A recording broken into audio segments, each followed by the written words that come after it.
macam keperluan, walaupun sekarang dengan adanya perkembangan ilmu pengetahuan, sumber energi itu dapat diperoleh dari tempat lain, misalkan surya, PLTS, kemudian uap, geotermal, kemudian macam-macam ya, panas bumi termasuk geotermal. Nah, artinya hingga yang berkembang saat ini listrik gitu. Artinya dengan melihat minyak dunia sebagai referensi, ya tentu kita bisa melihat transformasi energi di masa yang akan datang. Solo maju terus, go go kota Solo, Solo jaya terus, go go let's go. Boleh. Dari buku Menjadi Raja Minyak Dunia ini nampaknya memang Mas Luki ini adalah seorang pemikir ekonomi yang luar biasa, Pak. Asal Indonesia itu. Kalau boleh saya sedikit baca, Pak. Ya. Mas Luki ini mengawali karir di bidang keuangan dan investasi pada salah satu bank asing di Indonesia yang berpusat di Inggris. Hingga saat ini Mas Luki Bayu Purnomo telah menyelesaikan berbagai jenis program akademi di bidang ekonomi tentunya, investasi dan pasar modal, serta berhasil meraih gelar master ilmu ekonomi, perbankan dan pasar modal. Selain itu saya lihat Mas Luki mengikuti banyak program pendidikan terkait program strategi investasi yang berada di luar negeri, Pak. Di antaranya Jepang, Paris, Singapura, Thailand, dan Malaysia. Ini kok bisa nih Mas Luki jenengan bisa menulis buku ini? Mungkin bisa dijelaskan kepada teman-teman penonton ini. Nah, pertama saya mengucapkan dulu nih, ini ada lambang kebesaran yang kita hadir di Kamar Dagang Indonesia, Kota Surakarta. What's up guys?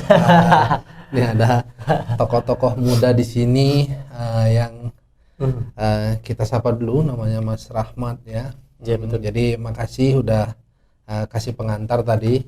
Pada prinsipnya sebenarnya buku-buku ini buku yang menceritakan kisah nyata saya dalam melakukan research atau analisis, juga praktek transaksi gitu. Jadi dikatakan menjadi raja minyak dunia karena memang setiap orang itu kan pinginnya, let's say kalau kita lihat zaman-zaman dulu itu gimana sih kita punya jadi raja minyak dunia tapi harus punya kilang minyak yang besar. Nah, di buku ini kita ngasih referensi gimana tetap jadi raja minyak dunia tapi nggak punya kilang, gimana caranya kan gitu. Gimana caranya? Nah, ini buku ini cerita tentang online trading di crude oil. Jadi kita bisa melakukan transaksi crude oil trading di platform, online platform. Dan itu bisa juga sama statusnya, bisa menjadi seorang raja kalau menghasilkan satu akumulasi keuntungan.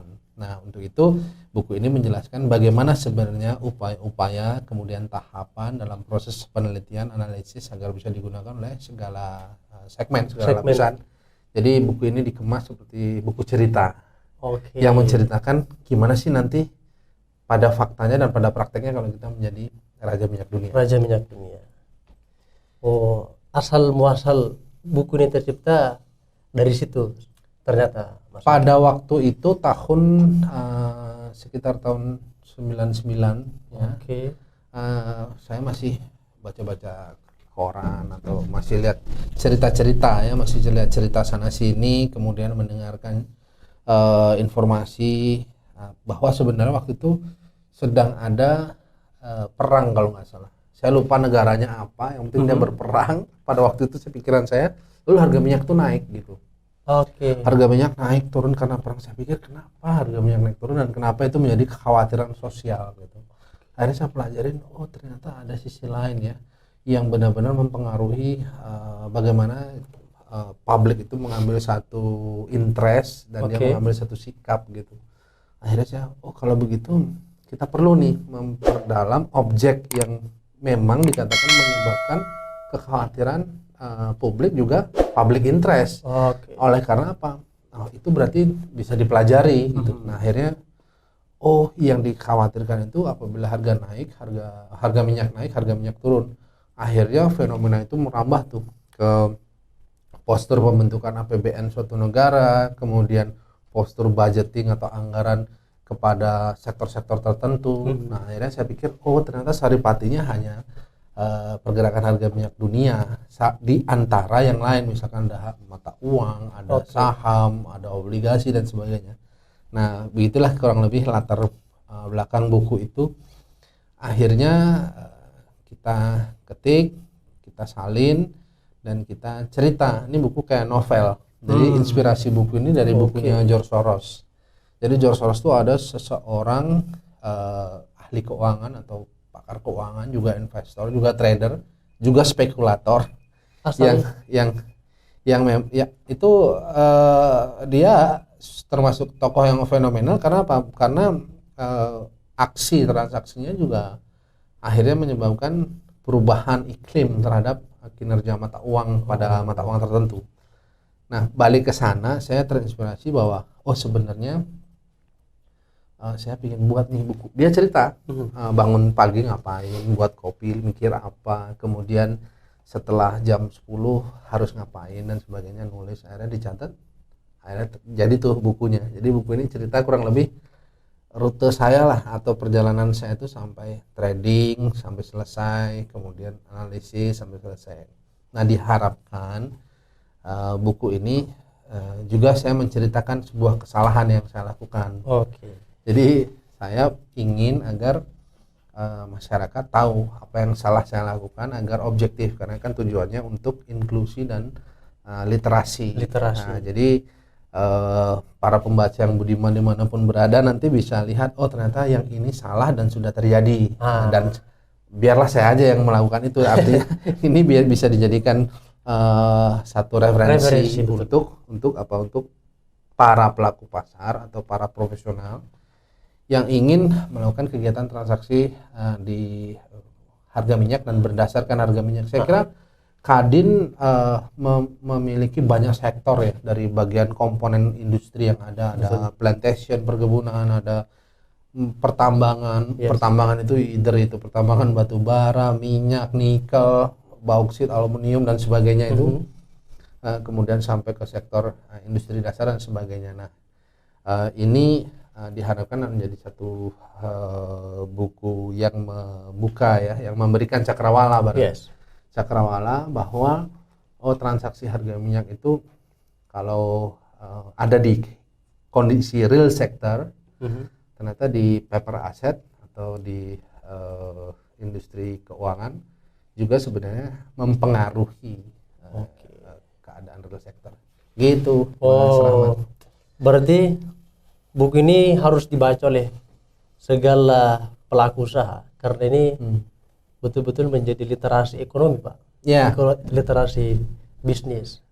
Apalagi kan minyak dunia ini kan selalu mempengaruhi berbagai aspek perekonomian, perdagangan dan perindustrian, Pak ya. Walaupun banyak diantaranya, tapi salah satu yang cukup berpengaruh adalah naiknya harga minyak dunia, Pak. Ya, karena ini bisa jadi trigger.